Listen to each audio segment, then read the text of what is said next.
ነጌታቸው አሰፋ ልጆቹ ወደ አዲስ አበባ ይምጡ ብሎ ጥያቄ አቅርቦ ነበር ለክልሉ መንግስት። እንዴ ነበር ሂደቱ? ማይ ዌይ ኦር ዘ ሃይዌይ የሚባል ነገር አይሰራም ኢትዮጵያ ውስጥ።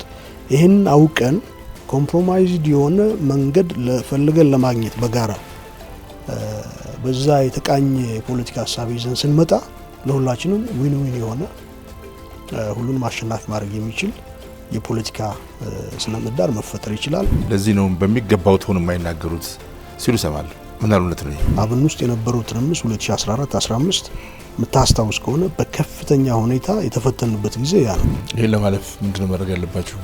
ጥያቄ ካለ ጠይቃለ፣ ካልጠየቅን አትጠይቁ ተብለን አይደለም።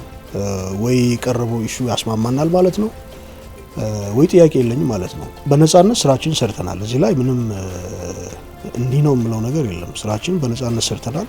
ጣልቃ ገብነት የለም። ይሄንን በደንብ ያለ ይሉኝታ መናገር ፈልጋለሁ። እነኚህ ምርር አድርጎ የህዝብ ድምጽ ሆኖ መናገር አይገባም ወይ? አንዳንድ ኃይሎች አሜሪካ ውስጥ ያሉ ከሌ ማለት አልፈልግም፣ የቆየ የፖለቲካ ተሳትፎ የነበራቸው በመንግስት ላይ ያኮረፉ ኃይሎች እዚህ ድረስ ትስስር አድርገዋል። መንግስት ውስጥ ያሉ ሰዎች፣ እኛ ውስጥ ያሉ ሰዎች ትስስር አድርገዋል። ጉዳዩ ከፍ ያለ መሆኑ ተረዳን። ጅግታ ጥንካሬያችሁ ምን ላይ ነው? ምን ያህል ዝግጅት እያደረጋችሁ ነው? እኔ ብቻ ነኝ ጥያቄ ያለኝ፣ እኔ ብቻ ነኝ መደመጥ ያለብኝ እኔ ነኝ። ሌላውን አላዳምጥ የምንል ከሆነ አንደኛ የህዝባችንን ሀቀኛ የሆኑ ጥያቄዎችን እንዳይደመጡ ያደርጋቸዋል። ሁለተኛ ሀሳቢው በራሱ የኢትዮጵያ ነባራዊ ሁኔታ በቅጡ የተረዳ አይሆንም። በእኛ ውስጥ ከፍተኛ የሆነ እረፍት የለሽ ጉዞ እንድናረግ፣ ከውስጥ እንድንናጋ፣ በየዕለቱ አጀንዳ እንዲፈጠርብን የሚያደርጉ ኃይሎች ነበሩ ከውስጣችን። ከምንሰማቸው ጥሮች ባሻገር እየተፈጸሙ ነው። ጸራ የሆነ የምርጫ ሂደት መኖር አለበት። ያንን ማስቻል አለበት መንግስትም፣ ህዝቡም፣ ሁላችንም። እዚህ ጋር ያለዋችሁን ገማ ከኔ ተሻለ ብዬ አስባለሁ። ምን መደረግ አለበት ይላል? እኛ ማናቀው ኃይል፣ እኛ ጋር ግንኙነት የሌለው ኃይል በጀርባ መጥቶ ድርጅታችን ግን ሲቀማን ዝም ብለን ልናይ አንችልም። ስለዚህ ትግል ማድረግ መቻል ነበረብን። ትግል አድርገናል።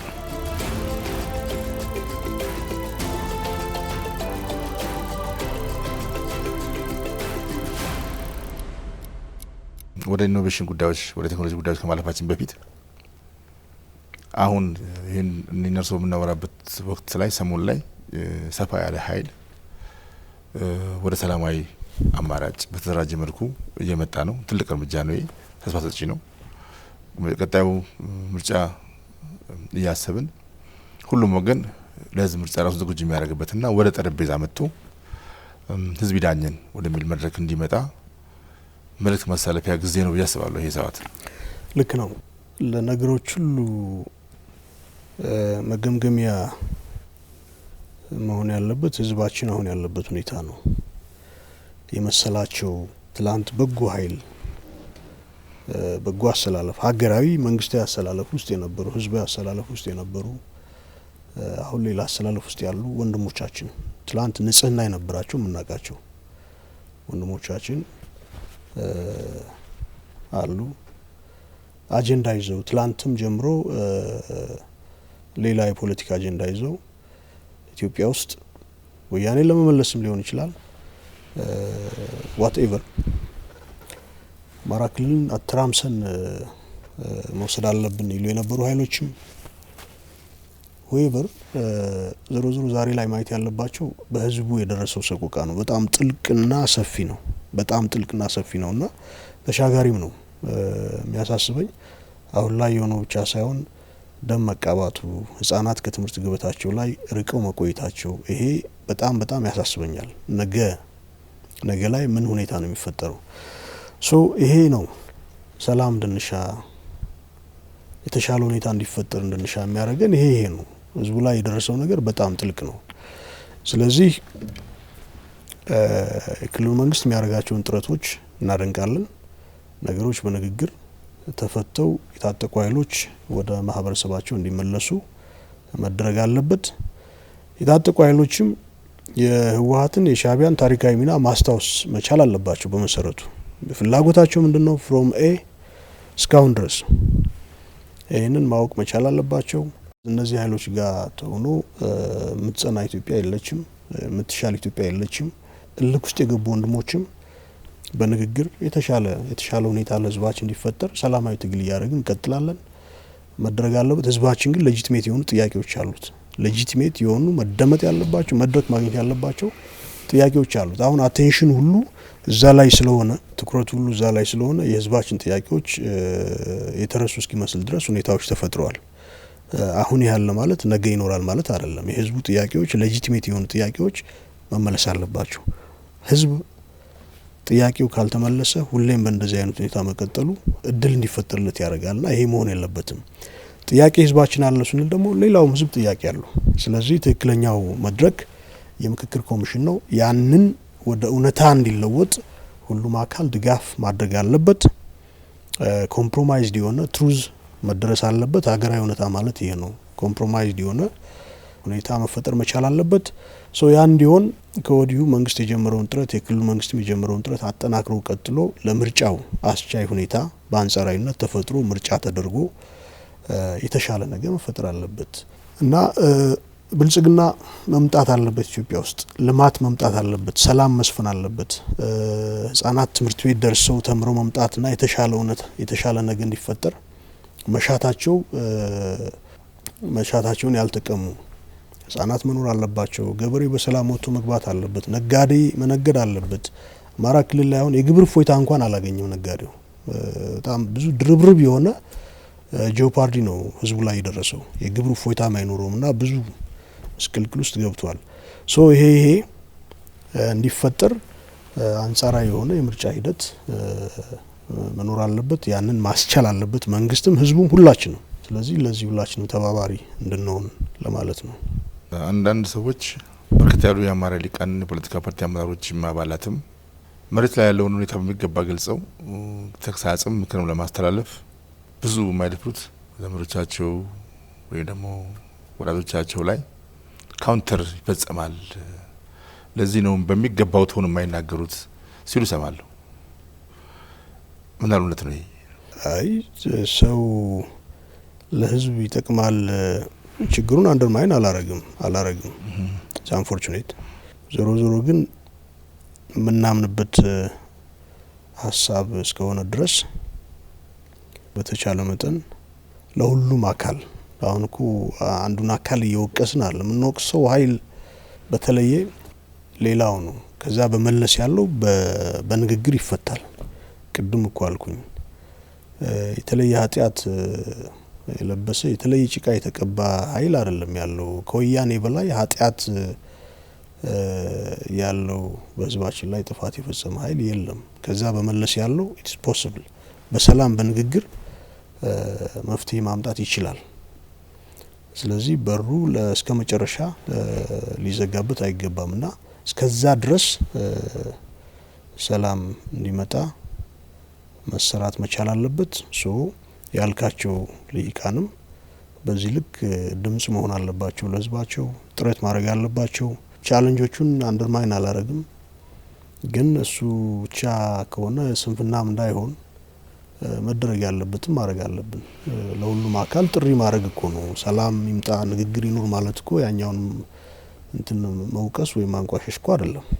የነበራቸውን ታሪካዊ ሚና በህልውና ትግል ውስጥ የነበራቸው ሚና ሪስፔክት እናደርጋለን። በመሰረቱ ሪኮግናይዝ እናደርጋለን። መስዋዕትነት ተከፍሏል። ብዙ ወንድሞቻችን ጓዶቻችን አተናል በዛ ሂደት ውስጥ ያንን ሁሌም ቢሆን ክብር የምንሰጠው ነው። ከዛ በኋላ ደግሞ በተፈጠረ ቀውስ ውስጥ ተጣልፎ ይገባም አለ፣ በልክ ይገባል። የህዝባችን ጥያቄ መድረክ አላገኘም ብሎ ይገባል። ይሄንን በማስረዳት ነው የምንሰበስበው። እንደወጣ ህቅር ልንለው አንችልምና የሚፈጸሙ ተግባራት ግን የዓላማ ያለው ትግል ላይ ተሰማራ ኃይል የሚፈጽማቸው የማይመስሉ ነገሮች ብዙ አሉ። የህዝብ መገልገያዎች ማውደም፣ ሲቪሊያንን መጉዳት፣ መምህራን ተማሪዎች ላይ የሚፈጸሙ ተግባራት አሁን ባልነው መልኩ ካራክተራይዝ የሚደረጉ አይደሉም። እነኚህ ምርር አድርጎ የህዝብ ድምጽ ሆኖ መናገር አይገባም ወይ? ህዝቡ ይህን ያልሰው ቃል ከፍል ይገባል ወይ? እየደረሰ ያለው ጉዳት ከምን ገልጸው በላይ ነው። ይረዱታል ያስባሉ እርሶ? ይሄ እየደረሰ ያለ ይሄ እንዳይደርስ ማድረግ የህልውና ጉዳይ ነው። ህዝባችን ህልውናውን እያሳጣን የሚፈጸም ትግል የለምና ወደ ሰላም እንምጣ ብሎ ጮክ ብሎ መናገር ላይ ችግሩን ይመጥን ድምጸት እንሰማለን ማለት ነው። መኖር አለበት የሁላችንም ኃላፊነት ሊሆን ይገባል። ይሄ እንዲሆን መድረኮች እንዲፈጠሩ ጥረት እናደርጋለን። የጀመርናቸው ጥረቶች አሉ። ይሄ እናደርጋለን። ሌላው የገለጽከው እንግዲህ ብሩኬ ስርዓት ሲፈርስ የሰው ልጅ ባህሪው ቶማስ ሆብስ የሚባል እንግሊዛዊ ፈላስፋ ስቴት ኦፍ ኔቸር የሚለው ቶት ኤክስፐሪመንት አለ። መንግስት ባይኖር፣ ህግ ቢፈርስ፣ ስርዓት ቢፈርስ የሰው ልጅ ህይወቱ ምን ይመስላል፣ ኔክስት ዴይ ላይ ምን አይነት ህይወት ነው የሚኖረው የሚለውን ምን ሊሆን ይችላል ብሎ አንድ ቶት ኤክስፐሪመንት አካሂዷልና የሰውን ልጅ አሁን ያለውን መልክ እንዲላበስ ስርዓት ውስጥ የገባ ፍጡር እንዲሆን ያደረገው ከዴሊበሬሽን በኋላ የመጣ መንግስት ህግ የሚባል ነገር ከተቋቋመ በኋላ የመጣ ባህሪው ነው። ከመንግስት ከስርዓት ውጭ ካረግነው ሌላ ባህሪ ነው ኢመርጅ የሚያደርገው። ስለዚህ በአማራ ክልልም ከአማራ ክልል ውጭ ኦሮሚያም ውስጥ ስርዓት ወይ በሌለበት ወይ ደግሞ በሳሳበት አካባቢ ላይ የሚሆኑ ነገሮች ኤቭሪዌር እንደዛ ነው የሚሆነው። ስለዚህ ከዚህ አንፃር እንዳለ ለዛም ነው አስቻይ ሁኔታ ቶሎ ይፈጠር ምናምን ነው። ይሄም ሁኔታ እንዳይቀጥል ከመፈለግም ሁኔታ ነው። አንፎርቹኔት ያሳዝናል። ዞሮ ዞሮ ይሄም ቢሆን ለህዝባችን ድምጽ መሆን፣ ሰላም እንዲፈጠር ደግሞ መንግስትን አጂቴት ማድረግ፣ መግፋት፣ መወትወት የመንግስትም ጥረት አካል ሆነን ያን ደግፈን መሳተፍ ይጠበቅብናል። ዞሮ ዞሮ ህዝቡ በዚህ ሊዘልቅ ስለማይችል ሰላም መስፈን አለበት። ሰላም እንዲሰፍን ደግሞ ማናቸውም በሮች መከፈት አለባቸው። መንግስት ይሄን ማረጋገጥ አለበት። ህዝቡ ይሄን ማገዝ መደገፍ አለበት። ይሄን እንዲሆን ጥሪ ማድረግ አለበት እንጂ ዝም ብሎ የሚዘልቅ መቋጫ የሌለው የሚመስል የእርስ በርስ ግጭት ውስጥ መዝለቅ የለብን ነው። እንግዲህ ያለፈው 2 አመት ብቻ አይደለም፣ ከህወሓት ጦርነት ጀምሮ ትምህርት ያልተከናወነባቸው ቦታዎች አሉ። ወደ 5 አመት ትምህርት ያልተማሩ ልጆች አሉ። ባለፈው 2 አመት ደግሞ በጣም ሰፍቷል፣ ዘንድሮን ጨምሮ ማለት 3ኛ አመት። ይሄ በጣም ከባድ የችግር ባክሎግ ነው። በቀላሉ የማይቀረብ ተከታታይ ጉዳት የሚያደርስ ነው። በየትኛውም መስፈርት ልጆች ማደግ አለባቸው፣ ሲያርጉ ደግሞ ተመሮ ማደግ አለባቸው እና እዚህ ጋር ያለዋችሁን ገማ ከኔ ተሻለ ብዬ አስባለሁ። ምን መደረግ አለበት ይላሉ። ስለ አቋርጦት ነው ቀደም ስለ ትምህርት ጀምረው ትምህርት ትላንት አንዳንድ መረጃዎችን ለመውሰድ ጥረት አድርጌ ነበር። ክልሉ ያስጠናው ጥናት አለ። አሁን ያለው ሁኔታ አጠቃላይ ሁለተኛ ደረጃ ላይ ሊኖር ከሚገባው 56% ብቻ ነው አክቲቭ ሆኖ እየተማረ ያለው ሁለተኛ ደረጃ። ሃይ ስኩል ላይ ከመጣን 48% ነው እና ህጻናት ወደ 5 ሚሊዮን ህጻናት ከትምህርት ገበታቸው ውጭ ናቸው። ይሄ የነገ ዜጋ ነው። ሁሉንም ሊያሳስብ ይገባል።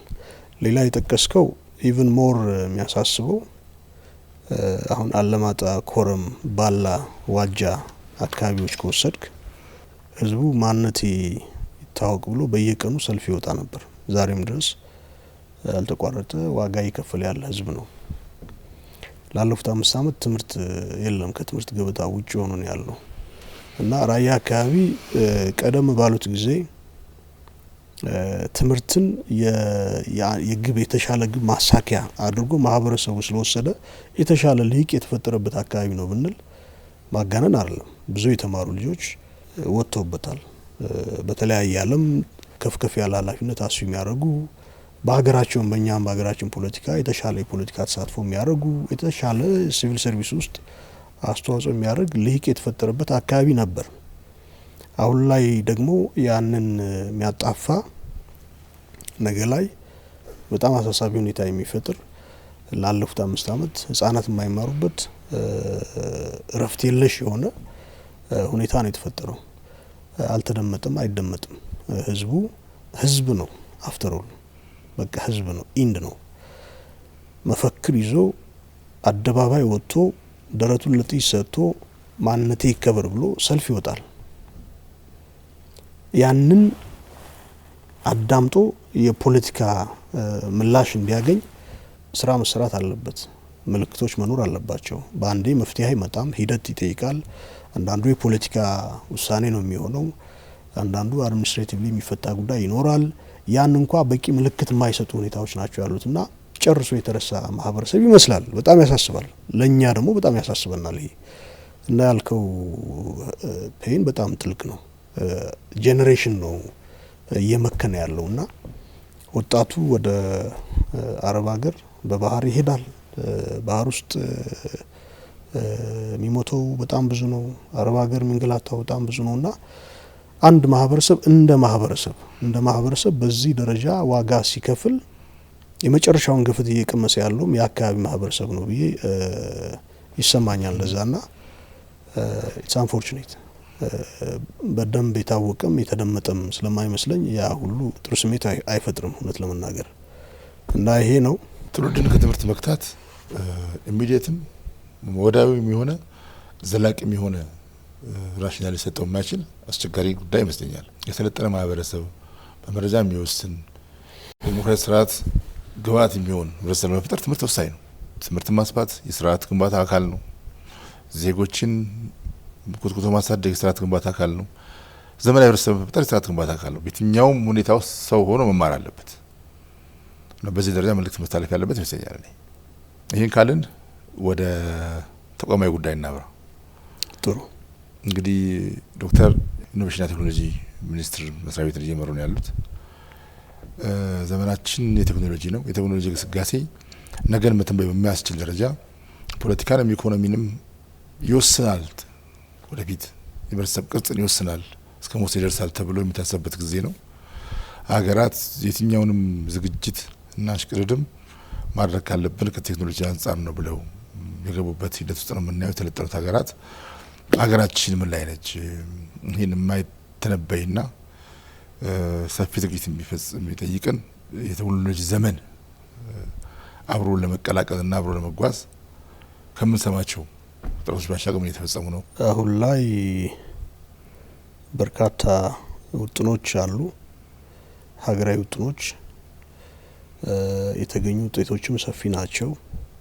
በቴክኖሎጂ ወደፊት የተራመደ ሀገርና ማህበረሰብ ኢኮኖሚ አጠቃላይ ለመፍጠር መሰራት ያለባቸው ስራዎች ወይ መሰረታቸው እየተጣለ ነው ወይ ተጥሏል ወይም ደግሞ እየተሰሩ ነው።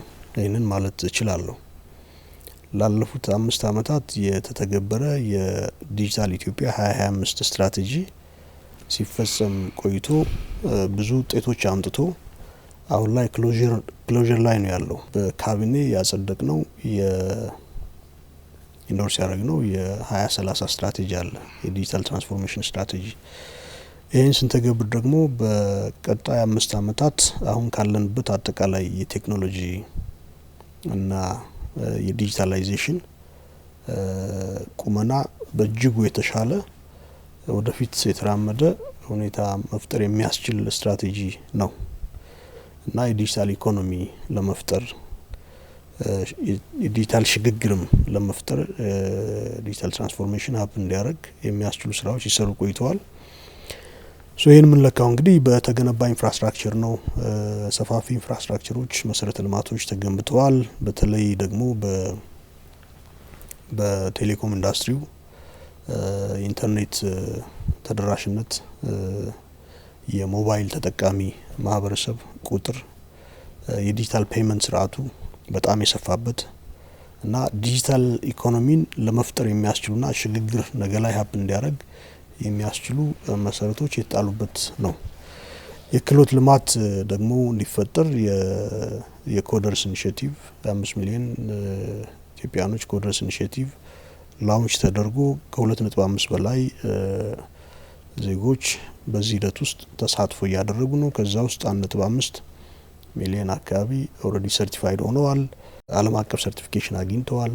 የዲጂታል ክህሎት ታጥቀዋል። ዲጂታል ኢኮኖሚ ይገነባል ሲባል ኢንፍራስትራክቸሩ ያስፈልጋል። ተቋምና ህግ ማዕቀፍ መኖር አለበት። እነሱ ተፈጥረዋል። ክህሎት መልማት አለበት። ክህሎቱ የለማ ዜጋ መፈጠር አለበት። እሱ ላይ ስራ እየተሰራ ነው። ተቋሞች አሉ። አርቲፊሻል ኢንቴሊጀንስ ኢንስቲትዩት ተፈጥሯል። ስለዚህ ቀጣይ አጠቃላይ ዲጂታሊ ኢንስፓየርድ የሆነ ኢኮኖሚ እንዲፈጠር የሚያስችሉ መሰረቶች ተጥለዋል፣ እየተጣሉ ነው ብዬ ይሰማኛል። ጥሩ ነገር ነው። ትሬንዱ አሁንም ያለው ይሄ ነው ማለት አሁን ዓለም አቀፍ ትሬንዱን ስናየው ቀደም ባለው ጊዜ አንድ ሀገር አጠቃላይ ኢኮኖሚ መሰረቱን በአንድ ጉዳይ ላይ ብቻ ሊያሳርፍ ይችላል። ነዳጅ የሚሸጥ ከሆነ ነዳጅ በመሸጥ ብቻ ኢኮኖሚውን ሊመሰረት ይችላል ሀገራዊ ኢኮኖሚው። ግን ደግሞ ዘላቂ አይደለም ይሄ። ስለዚህ ኢቭን ነዳጅ ሸጡ የነበሩ ሀገራት ሙሉ ኢኮኖሚያቸው በነዳጅ ተመስሎ የነበሩ ሀገራት አሁን እሱን ዳይቨርሲፋይ ያደርጉ ነው ያልቃል። ስለዚህ በቴክኖሎጂ የታገዘ ቴክኖሎጂ ላይ መሰረት ያደረገ ኢኮኖሚ እንዲፈጠር ሰፊ የሆነ ኢንቨስትመንት ሀገራዊ ኢንቨስትመንት ውስጥ ገብተዋል። የበለጠ ውጤታማ ስራ እንዲሰራ፣ የተሳለጠ ስራ እንዲሰራ፣ የተሻለ ማህበረሰብ እንዲፈጠር፣ የዲጂታል ትራንስፎርሜሽን እንዲፈጠር ለማስቻል ቴክኖሎጂ ሁነኛ መሳሪያ ነው። ስለዚህ እሱን በደንብ አድርጎ ይዞ እንደ ሀገር ፕሮግራም ቀርጾ መስራት ያስፈልጋል። አይ ቲንክ አሁን ጥሩ ዳይሬክሽን ላይ አለን ብዬ መናገር እችላለሁ። በዚህ ረገድ ተቋማችንም ከሌሎች ተቋሞች መንግስታዊ ተቋሞች ጋር ከፕራይቬት ሴክተሩም ጋር በመሆን ሰፊ ስራ እየተሰራ ይገኛል።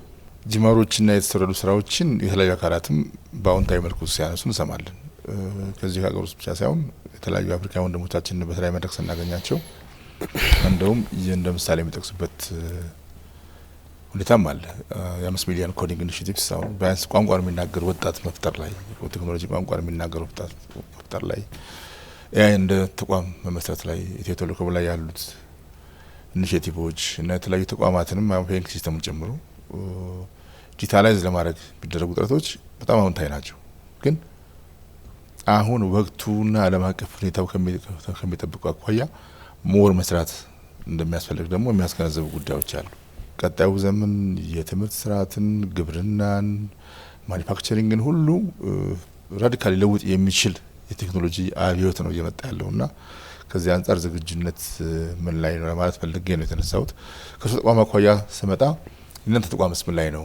እንግዲህ ይህንን ስል አዎንታዊ ብቻ ሳይሆን አንዳንድ ጊዜ አሉታዊ ነገሮችም ሲነሱ ስለምሰማ ነው። ከወዲት አኳያም ተዳግሞ የሚነሱ ጉዳዮች አሉና ምን ጫቸው ምንድነው ምን ላይ ናቸው የሚለውንም እሱ ጋር ገኘው ያቀር መጠየቅ የታግባብ ነው ብዬ አስባለሁ። ፕሊዝ እሱ ላይም ትንሽ ማብራሪያ ሰጥኝ ብዬ ነው።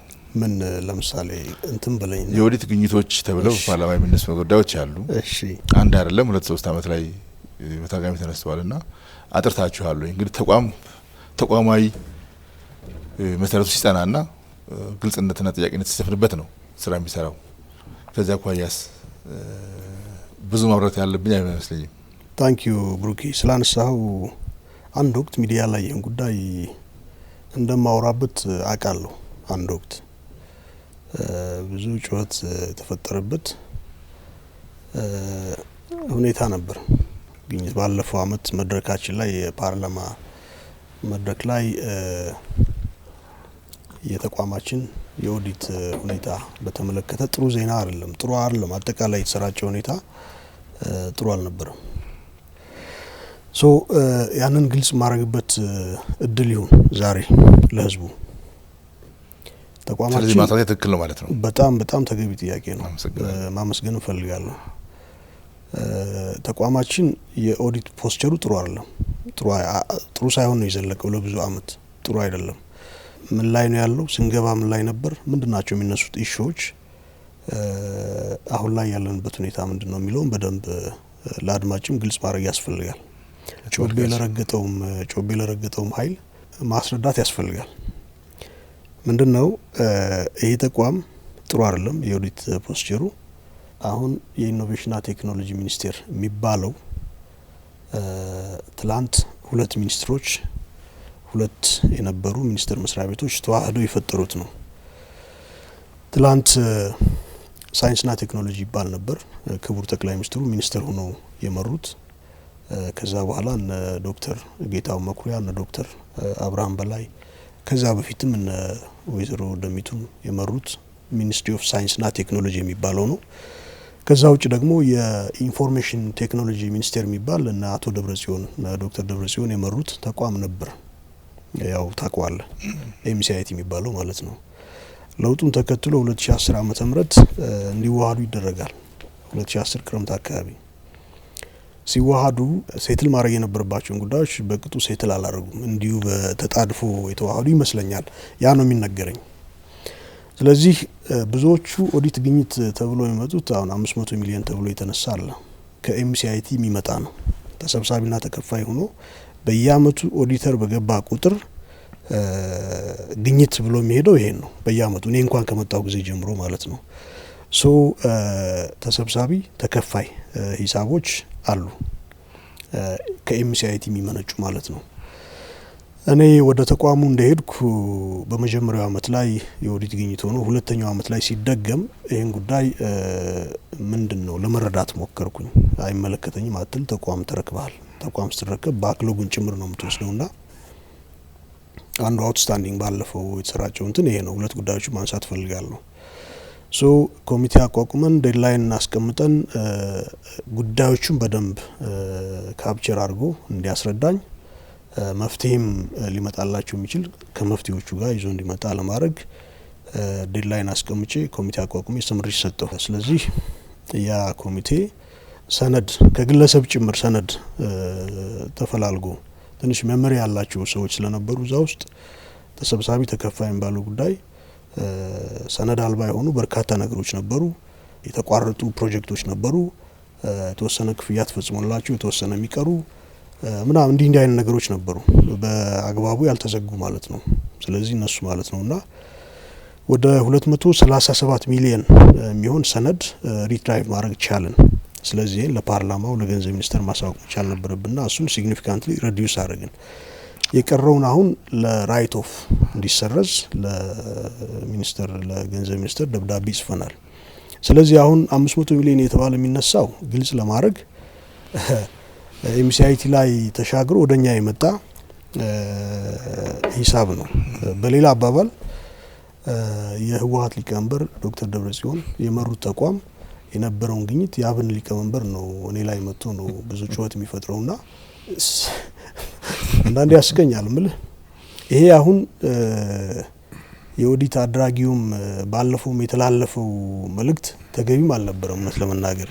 ሌላ ጉዳይ ባለፈው በጣም አውትስታንዲንግ ሆኖ ከተነሳ ውስጥ ሚኒስተር መስሪያ ቤቱ 2-3 ሰራተኞችን ቀጥሮ ቅጥር ተቀጣሪ ያልሆኑ የማይታወቁ ከሚኒስተር መስሪያ ቤቱ ውስጥ የሌሉ ሰራተኞችን ይሄን ያህል 100,000 በወር ደሞዝ ይከፍላል የሚል በጣም የጮኸ ጉዳይ ነበር። የናኘው መልእክት እኔ የሆኑ ሰዎችን የተቋም ሰዎች ያልሆኑ ግን በወር ምናምን 100,000 ደሞዝ ይከፍላቸዋል እንደማለት ነው። ይሄ ጉዳይ ከዛ በኋላ ነው እኔ ጉዳዩን ለመረዳት የሞከርኩት። ምንድነው ስንል የዲጂታል ትራንስፎርሜሽን ፕሮጀክት የሚባል ነበር። እኔ ከመግባቴ በፊት ተቋቁሞ የነበረ እኔ ከገባው በኋላ ብዙ ያልቆየ ጉዳዩን ጨርሶ የተበተነ ማለት ነውና በዛ ደሞዝ የሚከፈላቸው ግን ሌላ ተቋም አማካሪ ሆኖ የሚሰሩ ሰዎች ነበሩ። አማካሪ ሆኖ የሚሰሩ የዲጂታል ኢኮኖሚ ግን በእኛ ፕሮጀክት ደሞዝ የሚከፈላቸው ስለዚህ ለሀገራቸው አገልግሎት የሚሰጡ ሰዎች ደሞዛቸው እኛ ጋር ቢሆንም ለሆነ ኦፊስ ግን የምክር አገልግሎት የሚሰሩ ሰራተኞች ይሄ ችግር የለበትም በመሰረቱ። ከዛም ውጭ ድሮ ስቲክ የሚባል ተቋም ነበር የኢንፎርሜሽን የሳይንስና ቴክኖሎጂ ኢንፎርሜሽን ሴንተር የሚባል እዛ ላይ አማካሪ የነበሩ ሰዎች ደሞዝ ይከፈላቸው ነበር ከኛ ከፕሮጀክቱ ማለት ነው በእኛ ተቋም ይተዳደር ከነበረው። ይሄ ነው ዲስከቨር ማድረግ የቻልኩትና የኦዲት ግኝት አይደለም በመሰረቱ መሆን አልነበረበትም የመረጃ እጥረት ነው። ስለዚህ ይሄን ክሊር አድርገን ለማሳወቅ ሞክረናል። ግን ያዘንኩት መሰለ ይሄ ጉዳይ የበለጠ ጉዳይ ሆነ መጨረሻ ላይ የበለጠ ጉዳይ ሆነ። ይሄ ያልኩ 5 ሚሊዮን የ500 ሚሊዮን የኤምሲአይቲ ጉዳይም የኛ ተቋም ጉዳይ በኔ አመራር ስር በኔ አመራር ዘመን ሀፕን ያደረገ የኛ ጉዳይ ሆነ። ይሄ የተለያዩ አካላት አቻ ቆሞ አስተጋቡት። ጽንፈኛ ሚዲያዎች አሉ፣ የወያኔ ሚዲያ አፈልቀላጤዎች አሉ፣ አቻ ሆኖ ይሄንን በከፍተኛ ሁኔታ አራገቡት። በዚህ ሂደት ውስጥ የሚከፈል ዋጋ አለ እውነት ለመናገር። ከዛ ውጭ ግን ዞሮ ዞሮ የኦዲት ግኝት ይኖራል በስራ ሂደት ውስጥ የሚመጣ በኋላ የተማርናቸው የመጡ አሁን አንዳንዶቹ የወሰድናቸው ናቸው። ምንድነው ቀደም ብሎ ከ2009 ዓመተ ምህረት ጀምሮ በጀት እየተከለላቸው የመጡ የፕሮጀክት ስራዎች አሉ። አዲስ አበባ ላይ ተጀምሮ ከሆነ ወደ ክልል ሲወጡ በጀት ለሰጠው አካል ማሳወቅ አለብህ። የፕሮጀክቱ ፕሮፋይል የሰፋ መሆኑ ስኮፑ የሰፋ መሆኑ። ስለዚህ ሰነድ እያዘጋጀ ለፕላንና ልማት ሚኒስቴርም ለገንዘብ ሚኒስቴርም ለፓርላማ ያሳውቅ መምጣት ነበረብህ። ያ ሳይሆን መጥቷል። እኛ ማስቀጥለ ነው ነበርና ይሄ የተማርንበት ነው። ሰነድ እያዘጋጀን ዶክመንት እያዘጋጀን ለሚመለከተው አካል እየሰጠን ሄደናል። ከዛ መለስ ያለው በጣም ጥሩ የሚባል ስራ ነው። ቱ ቢ ኦነስት ዲቴል መረጃ የለኝም ይሄን የምሞግትበት ያሉትን ነው የምሰማው። ምክንያቱም ያነሳሁት ሚዲያ ላይ ስለወጣ ነው ያነሳሁት እንጂ ፈርዘር ኢንቨስቲጌት ለማድረግ አይደለም ያነሳሁት። ተቋማዊ ጉዳዩን ስለሆነ ነው ያነሳሁት። ወደ ሌላ ጉዳይ አለፍና እንግዲህ ዶክተር በለጠ የአብን ሊቀመንበር ኖት፣ የኢኖቬሽንና ቴክኖሎጂ ሚኒስትር ኖት። መንግስት ኃላፊነት ወስደው እየሰሩ ነው። ከእርሱ ውጭ ሌሎችም እንደዚሁ ከብልጽግና ፓርቲ ውጭ የሆኑ ተፎካካሪ ፓርቲዎች አመራሮች የካቢኔ አባል ሆነው እያገለገሉ ያሉበት ሂደትን እያየን ነው። ይህን ሂደት አንዳንድ ወገኖች የስሙላ አድርገው ሊገልጹ ይታያል። በሌላ በኩል ደግሞ ኢፌክቲቭ የሆነ የመንግስት አመራርን እየፈጠረ ሀሳቦችና ኮሚኒቲ እያደረገ የሚሰራ ሲስተም ነው ተብሎ ሊገለጽ ይችላል። አሁን ይህን የምትነግሩ እናንተ ናችሁ፣ ውስጥ ያላችሁ ሰዎች። እንዴት ነው የምትንቀሳቀሱት? ምን ውጤታማ ናችሁ የሚለው ነገር ቢያብራሩ ደስ ይለኛል። ጥሩ ነው። እኔ በመሰረቱ የመንግስትን እርምጃ ሪኮግናይዝ አደርጋለሁ፣ ዋጋም ሰጠዋለሁ። ቱ ቢ ኦነስት አገሩ የጋራ ነው። የጋራ ስለሆነ በጋራ እድል ወስደን ሚና ብንጫወት የሚለው በጎ ሳቤ ነው፣ መቀጠልም አለበት። ዛሬ ላይ በመጣንበት ሂደት ውስጥ ቻለንጆች አሉ፣ ይኖራሉ። ውጤት አላመጣንም አልልም። በደንብ ስራ ተሰጥቶን ስራ ታምነን ስራ እንድንሰራ ኃላፊነት ተሰጥቶናል። ስራ ስንመራ ቆይተናል። ውጤታማንን አይደለንም ሌላው አካል ቢገመግምና ቢናገር ነው የሚሻለው። እንደዛ ይሻላል ይመስለኛል። ከዛ ውጭ ግን ይስሙላ የተባለው ከምን አንጻር እንደሆነ ስለማይገባኝ እሱ ላይ ብዙ ማለት አልችልም። ግን መንግስት የወሰደውን እርምጃ አደንቃለሁ። የጋራ ሀገር ስለሆነ እድል ለሁሉም ይውሰድ። እኛ እንደ መንግስት ብዙ ወንበር አላገኘንም ማለት ድምጽ የሰጠን ህዝብ የለም ማለት አይደለም። ድምጽ የሰጠን አለ። ፕላስ ደግሞ የተሻለ የዲሞክራሲ ስነ ምህዳር እንዲፈጠር ለወደፊት የመድብለ ፓርቲ ስርዓት እንዲፈጠር ከወዲሁ ኤክስፐሪመንቱ መጀመር አለበት፣ ኤክሰርሳይሱ መጀመር አለበት ብዬ አምናለሁ። ስለዚህ ቀድሞ ቢሆን እኮ ተፎካካሪ ፓርቲ ከምርጫ ማግስት ወይ እስር ቤት ነው ወይ ሀገር ለቆ ሄዷል። ለስሙላ የሚለው ነገርም የሚመጣው ለዚህ ነው። እኛ በማንኛውም ኢሹ ያው ካቢኔ ላይ እንግዲህ የሚቀርበው የህግ ማዕቀፍ ፖሊሲ፣ ደንብና አዋጅ ነው። ጥያቄ ካለ ጠይቃለ፣ አትጠይቅ የሚል አካል የለም። ጥያቄ ካለ ጠይቃለ፣ ካልጠይቅን አትጠይቁ ተብለን አይደለም። ወይ የቀረበው ኢሹ ያስማማናል ማለት ነው፣ ወይ ጥያቄ የለኝም ማለት ነው። ከዛ ውጭ በነጻነት ስራችን ሰርተናል። እዚህ ላይ ምንም እንዲህ ነው የምለው ነገር የለም። ስራችን በነጻነት ሰርተናል። ጣልቃ ገብነት የለም። ይህንም በደንብ ያለ ይሉኝታ መናገር ፈልጋለሁ። ጥረቱን ደግሞ አፕሪሼት አደርጋለሁ። የተሻለ አልተመቸንም ብለን ነገ ይሄ እንዳይቀጥል ማድረግ የለብንም። ቱ ቢ ኦነስት ቻሌንጅም ካለ ቻሌንጅ ይኖራል፣ ብዙ ቻሌንጆች ይኖራሉ። ያ ቻሌንጅ ግን እንዳንሳተፍ በማድረግ ሂደት ውስጥ ሳይሆን ስራ ሂደት ውስጥ ከተለያዩ አካላት ጋር የተለያየ ፍላጎት ያላቸው በየተቋም ይኖራሉ እኮ እዛ ጋር ቻሌንጆች ይኖራሉ። እኛም እንዳለብን የገዢው ፓርቲ እንትን ቻሌንጆች አሉባቸው ኤቭሪዌር ሶስት እሱ ይኖራል። ስለዚህ ያንን ፋይት እያደረግ ናቪጌት እያደረግ የተሻለ ሁኔታ እንዲፈጠር እያደረግ እየወሰንክ መሄድ ነው። ቻሌንጅ የሌለበት ኃላፊነት የለም ዞሮ ዞሮ። ከዛ ውጭ ግን ስራችንን በነጻነት ሰርተናል። ጥረቱንም አፕሪሼት አደርጋለሁ። የጋራ ሀገር ነው ያለን። ትክክለኛ ውሳቤ ይሄ ነው። አይ አሸንፍ ያለውና ብሎ ሁሉንም ጠቅልሎ መውሰድ ይቻል ነበር። ለኛ እድል አለመስጠት ይቻል ነበር። እድል መስጠታቸው የሚያስመሰግን ነው፣ የሚደነቅ ነው። ይሄ መቀጠል መቻል አለበትኝ። በእኛ ብቻ የሚቆም ሳይሆን ነገ ደግሞ ሌሎችም እንደዚሁ ያን እድል እየወሰዱ መቀጠል መቻል አለባቸው። የጋራ ሊደርሺፕ ኤክሰርሳይዝ መደረግ መቻል አለበት። አይ ቲንክ ጥሩ ነገር ነው። ይሄ እንግዲህ አብን የተመሰረተው ሰኔ 2010 ነው እውን የሆነው። ግን ከዛ በፊት ጥረት እንዳለ መገመት ይቻላል። እንዴት ነበር ሂደቱ? እንግዲህ ለውጥ የተረገዘበት የለውጥ ፍላጎት የተረገዘበት ጊዜ ነበር። የህዝብ ትግል በዚህም በዛም የተቀጣጠለበት ነበር። ህዝብ ለውጥ ይፈልግ ነበር በሰዓቱ። ያን ለውጥ ማቆም አይቻልም ነበር። አንዴ ጎልብቶ የመጣ ነገር ልታቆመው አትችልምና በዛ ሁኔታ የሚገለጽ ነው። ለውጥ መምጣት ነበረበት፣ መምጣት አለበት ብለን ምናምን ሰዎች የተለያየ ሚና አንደርግራውንድ እንንቀሳቀስ ነበር። የተለያየ ስራ ሰርተናል ቱ ቢ ኦነስት። ሶ በዚህ ሂደት ህዝቡ ድምጽ የሚሆነው የፖለቲካ ፓርቲ መመስረት አለብን፣ የአማራ ፓርቲ አልነበረም በሰዓቱ ብለን ያመን የወቅቱ ወጣቶች አሁን እንኳን ሸምግለናል። ተፈላልገን ተገናኝተን ሀሳብ ኮንሶሊዴት ማድረግ መቻል ነበረብን። ገና ከለውጡ ቀደም ብሎ 8 ወር 9 ወር ከዛ በፊት እንቅስቃሴዎች ነበሩ። ስለዚህ 5ም 6ም እየሆን አስቸኳይ ጊዜ አዋጅ ነው፣ በመድረክ መገናኘት አንችልም ወይ እኔ ቤት እንገናኛለን። እኔ ቤት በርካታ መድረኮች አድርገናል። ወይ አንዷ ካፌ ጋር ሻይ ቡና እያልን ግን ሀሳብ ቀስ ብለን በሎሳስ እንለዋወጣለን። በስጋት ውስጥ ነው የነበርነው። መጨረሻ ላይ ይሄ ከ8 ከ9 ወር በኋላ በዛ መቀጠል የለብንም፣ በይፋ ወደ ፓርቲ ምስረታ ውስጥ መግባት አለብን ብለን ወሰን። ግን ደግሞ ይሄንን ሰፋ ባለ ፑል ውይይት ማድረግ የሚያስችለን ሁኔታ አልነበረም፣ ስፔስ አልነበረም። ስፔስ ነው ያጣነው በሰዓቱ፣ ስፔስ አልነበረም። ይሄ እንግዲህ መሰረታዊ ጉዳይ ነው። ሰው ሀሳብ የሚመክርበት መድረክ ካጣ ስፔስ አጣ ነው፣ ሌላ ነገር የለውም። ስለዚህ የት እንሂድ ስንል ባህር ዳር መሄድ አለብን። ባህር ዳር ጣና ላይ ቦት ተከራይተን ሄደን ቦት ላይ ስብሰባ ማድረግ አለብን ብለን አመን። እዛ ላይ መንግስትን አንረብሽም። መንግስትን የረበሽነው በአዳራሽ ከሆነ በቃ በዚህ መንገድ ሰላም እንስጥ፣ ለመንግስትም አንረብሽ ብለን ጣና ላይ ቦት ተከራይተን ሄድን። ከዚህ ወደ 8-9 ምንሆን ሄድን። ከደሴ 1-4 ልጆች መጡ፣ እነ የሱፍ ከደብረ ታቦር፣ ከእንጅባራ፣ ከባህር ዳር ልጆች ጆይን አደረጉን። 18 ሆነን ቦት ላይ ወጥተን በጣም ጥልቅ የሆነ ውይይት አካሄድን። በጣም ቃለ ጉባኤ ይዘን ቀጣይ የምንመሰርተው ፓርቲ አጀንዳዎቹ ምንድናቸው? ከአሁን በፊት በጠባብ ውይይት እናደርግ የነበረው አሁን በደንብ ሰፋ ያለ ውይይት አደረግንበት።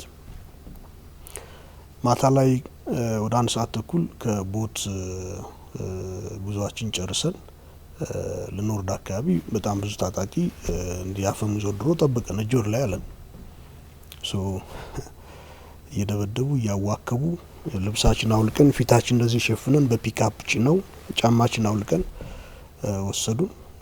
ከፍተኛ ድብደባ አደረሱብን። ባህር ዳር ወጣ ብሎ አንድ መጋዘን ውስጥ አሳደሩ። በቁማችን እንደዚህ አደረን። በማግስቱ ወደ ከሰዓት ወደ ጣቢያ ሄድን። ከብሔራዊ ደህንነት የመጡ ሰዎች ቪዲዮ ሪከርድ አደረጉን። ቃላችንን ተቀበሉ፣ ወሰዱ። እስር ቤት ጣቢያ 9 ላይ ተጣልን። እንግዲህ በዛ ሂደት ላይ በኋላ አሁን መንግስት ከገባው በኋላ የሰማዋቸው እንትኖች አሉ። የውስጥ መረጃዎች በወቅቱ ነጌታቸው አሰፋ ልጆቹ ወደ አዲስ አበባ ይምጡ ብሎ ጥያቄ አቅርቦ ነበር ለክልሉ መንግስት። ልጆቹ እዚህ ነው ያዝናቸው፣ ጉዳዮቹን እዚህ እናየዋለን ተብሎ አይሆንም ስለተባሉ ብቻ አልመጣንም። ብንመጣ ምን ሀፕን ያደርጋል ዊዶን ነው። ምን ሀፕን እንደሚያደርግ ዛሬ ላይ መናገር አንችልም። ግን ክትል ነበር ማለት ነው። ከዚህ ጀምሮ ዴፊኒትሊ አዎ ከፍተኛ ሙግት አድርገዋል። ልጆቹ ወደዚህ ይምጡ የሚል ውትወት አድርገዋል። ነው ተብለዋል። የለውጥ እንትን ስለነበር ያኔ ህወሓት የቀደመ የማዘዝ ኮማንድ የማድረግ ስልጣኑን ያጣበት የሳሳበት ሁኔታ ሌላው እምቢ ያለበት ጊዜ ስለሆነ በዛ ተአምር የተረፍን ይመስለኛል እንጂ አይ ዶንት ቲንክ ጥሩ አይሆንም። ይሄን አሁን እድል አግኝቻለሁ ለማወቅ። እስር ቤት እያለን ግንቦት 24 በሬዲዮ እዛ ውስጥ ባንድ እንትን ነው የተሰባሰብነው። ሁላችንም 18ታችንም አንድ ክፍል ውስጥ ነው የነበርነው። ስለዚህ ፖለቲካውንም እንከታተል ነበር። እዛ ሆነን ጠቅላይ ሚኒስትሩ ንግግር ሲያደርጉ እዛ ሆነን ነው የሰማነው። ከመጡ በኋላ ብዙ አልቆየንም፣ ወጣን። ከወጣን በኋላ በይፋ አገዘን። በጣም ሰፊ ህዝባዊ ተቀባይነት እንዲኖረው ፓርቲ ቀጣይ ምን መሰርተው ፓርቲ እንዲሆን አይ ቲንክ እድል የፈጠረ ይመስለኛል። ይሄ ብሌሲንግ ኢን ዲስጋይስ ምንለው ሆነ ማለት ነው። ፖፑላር ሆነ፣ ገና ፓርቲው ሳይመሰረት ፖፑላር ሆነ። ከዛ በኋላ የምናደርገው እንቅስቃሴ ሁሉ ሰፊ ተቀባይነት አገኘ እና በየከተማው የዞንም የወረዳም ከተማ እንሄዳለን፣ ህዝባዊ ውይይት እናደርጋለን፣ ፕሮግራም አዘጋጀን። መጨረሻ ላይ ወደ ፓርቲ ምስረታ ውስጥ ሰኔ 2 እና 3 ጠቅላላ ጉባኤ አድርገን ፓርቲ መሰረትን። ኢንስታንት ነበር ቅቡልነቱ፣ በጣም ኢንስታንት ነበርና በየመድረኩ እየሄድን የቀጣይ ትግል አቅጣጫ ምናምን ሰላማዊ ትግል የአማራ ህዝብ ጥያቄዎች ምንድናቸው እነሱን ለማስረዳት በአጭር ጊዜ ውስጥ ሰፊ ተቀባይነት ለማግኘት ቻልን። ነው አብን በወቅቱ በአማራ ክልል አገር አቀፍ ፓርቲ ብትወሩ በአማራ ክልል ውስጥ ከናኝ ፓርቲዎች ምናልባትም ግንባር ቀደም ሊባል የሚችል ነበር በወቅቱ። እናንተ ይህን እያደረጋችሁ ባላችሁበትና እንደ አንድ ህጋዊ ፓርቲ ተመስርታችሁ ምርጫ ማካሄዳችሁ የተወሰነ መንበርም ይዛችሁ ፓርላማ ገብታችሁ እየሰራችሁ ባሉበት ወቅት ነው እንግዲህ ሌላ ከዚህ ከሰላማዊ የትግል መንገድ ያፈነገጠ ክስተት የመጣው። ይሄ ለአብን ፈተና ሆነ። እውነት ነው። ምንድነው ቅድም ለማለት ሞክሬያለሁ። ቀደም ብሎ አሁን አማራ ክልል ውስጥ የተፈጠረው ሁኔታ ከመፈጠሩ በፊት ሌላ ፍላጎት የፖለቲካ ፍላጎት ይዞ መረብን ማቋርጦ ግንኙነት የመሰረተ ነበር፣ ስልጠና እየሰጠ ነበር።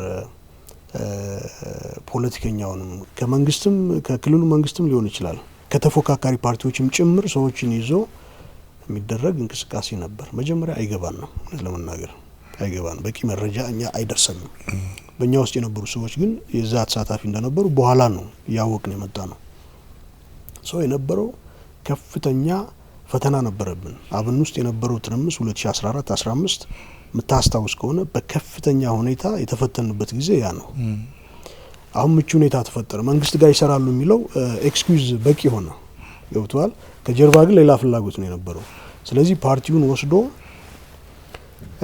ቀጣይ ለሚታሰበው የክልሉ መንግስት መረከብ በተለያየ ሁኔታ መጥቶሚውን ዋቴቨር ያንን እንትን የሚመራ የፖለቲካ ድርጅት ደግሞ ይፈልግ ነበር። ትምህርቱ የተወሰደው ከህወሓት ነው።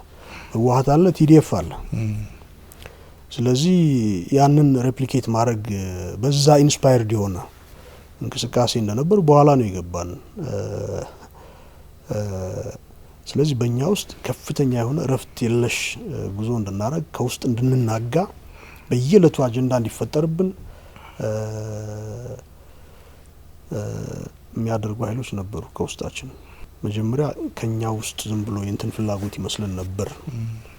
ለመረዳት ጊዜ ወስዶብናል ኤክስተርናል እንደሆነ። በኋላ መረጃዎች ያገኘን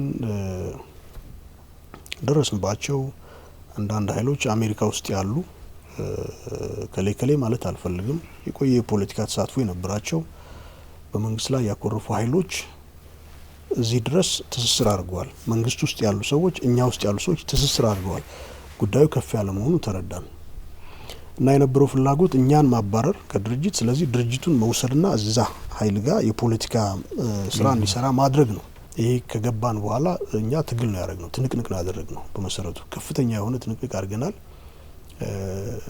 ሌላው አካል አያውቅም፣ ግን እውነት ለመናገር ከፍተኛ የሆነ የስሜት እንትን ውስጥ ገብተናል። በዚህ ሂደት ውስጥ በጣም ቀላል አልነበረም፣ በጣም ከባድ ነበርና እኛ ስንመሰረት የሰላማዊ ትግል እናደርጋለን። ከዚህ ውጭ ሌላ እንትን የለንም፣ ግምገማ የለንም። የሰላማዊ ትግል አያዋጣም የሚል አካል አንፈቅድም፣ አንከለክልም፣ የራሱን ምርጫ ይወስዳል አይደለም። እኛ ግን ብጅታ የለብንም፣ የሰላማዊ ትግል እናደርጋለን ነው።